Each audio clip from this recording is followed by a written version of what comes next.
President Cyril Ramaphosa says the country needs to relook the manner in which the South African National Defence Force sets up military exercises with other countries' forces.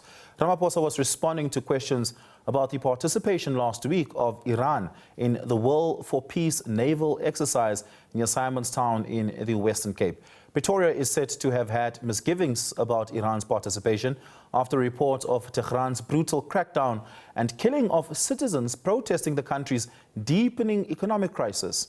Despite this, Iran participated, prompting the establishment of a board of inquiry by Defence Minister Angie Motshekga. Speaking on the sidelines of the Education Sector Lekgotla in Boksburg, Ramaphosa says China had the responsibility to organize, to lead and to arrange the naval exercises. Now, to talk about Iran's participation in the naval drills, and of course to talk about the accountability exercises that will ensue, this is the Portfolio Committee Chairperson on Defence and Military Veterans, Chairperson Dakota Legoete.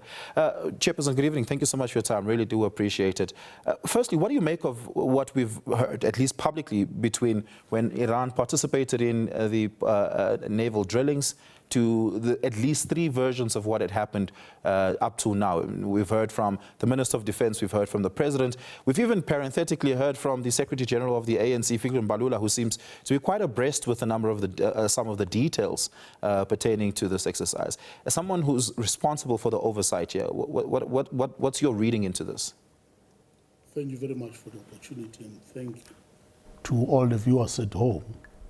Look, for us as the Portfolio Committee, it's quite concerning with the breakdown of relations between civilian and military relations, particularly that there is a lot of confusion on the matter of the participation of Iran in the naval military training, which of course was led by China, which requested to use our seas and waters for this particular exercise.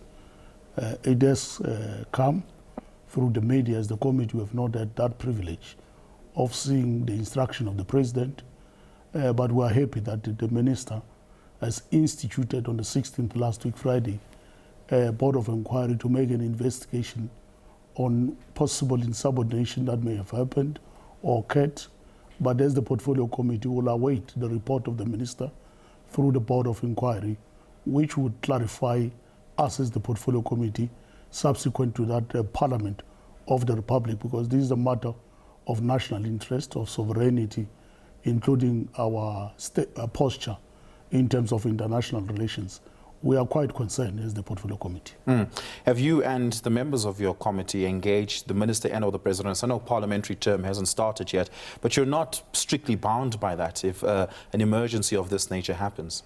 Yes, we are not bound by that. The Parliament works throughout the year, every day. You would see even some of our colleagues are busy with the other committee now, even during the period of recess of Parliament, because Parliament does not rest. So far as the Portfolio Committee, we have engaged informally on this particular matter. We are only awaiting. Informally means you've had at least a phone call with the Minister? I had an engagement, not with the Minister, with members of the Portfolio Committee. There are parties within the Portfolio Committee which would request that we go on an open debate on this matter. They have made that request through the Speaker of the National Assembly, Honorable Toko Didiza, but from our side as the Portfolio Committee, we are still awaiting the executive authority, which is the Minister and the President, in his capacity as the Commander-in-Chief, in terms of what is the Board of Inquiry going to say and what are the recommendations. And immediately thereafter, as the Portfolio Committee will come in and shape the way forward. You are perhaps the only committee in Parliament that have right and perhaps reason, at least jurisprudentially, to call the President to appear before it, because he's Commander-in-Chief of the structure that you exercise oversight over. Would that be a consideration? Well, that would depend on the recommendations of the Board of Inquiry. But President, we may not call him as a Portfolio Committee, we may call him as a Parliament, because President, he's the head of the executive. Now, in terms of separation of powers, the executive accounts to the Parliament, which is the legislative authority of the Republic. Yeah. And the President can be summoned by Parliament to come and explain once the matter has been debated by Parliament. But for now, we will not want to jump the gun as the Portfolio Committee. We will await the report of the Board of Inquiry, which would be the report of the Executive to us as an authority of the legislative arm. There seems to be a contradicting tension in the versions that we've heard so far. At first, we heard that South Africa is hosting this Navy drill, joint Navy drill. They've requested for Iran to not participate. That request was then not adhered to by the Navy. We then heard that actually, no, South Africa wasn't hosting this. We were merely a location where it took place. The organizer and host was, in fact, China. Now, if that's true, it would have been China's prerogative to uninvite Iran, and seemingly not South Africa's prerogative to uninvite Iran, because then it means South Africa is then officially an organizer and host if it then assumes the role of uninvite. Do these contradictions concern you? They are very much concerning because they border on our foreign policy as a republic. They also border in terms of our binational commission agreements with a number of countries. They also border on multilateral institutions. We, you know, as a country, we belong to the African Union, we belong also to the United Nations, and there are rules which are set in terms of international law of what needs to happen when a particular exercise happens. You know that it's not the first exercise that we've embarked on. We've had the one with India that we have almost every second year. I think it was done over the past 2 years. We participate in a number of exercises, even ourselves with other countries.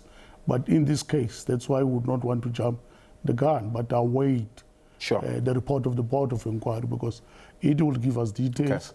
And in that particular report, we expect proper recommendations from the executive, and where there's an insubordination, where there's an anomaly, or where there's a transgression of the statutes of the Republic, including international law, we expect consequences to be undertaken by the executive as a responsible authority over military officers, because we cannot allow this breakdown of civilian military relations, because the Constitution is very clear, Section 200A, that the National Defence Force shall be subordinate to the civilian leadership that is elected duly in terms of the Constitution of the Republic, and it cannot be a willy-nilly or a free meal for anyone. Yeah, absolutely. We're going to have to leave it there. Thank you so much for your time. Really do appreciate it.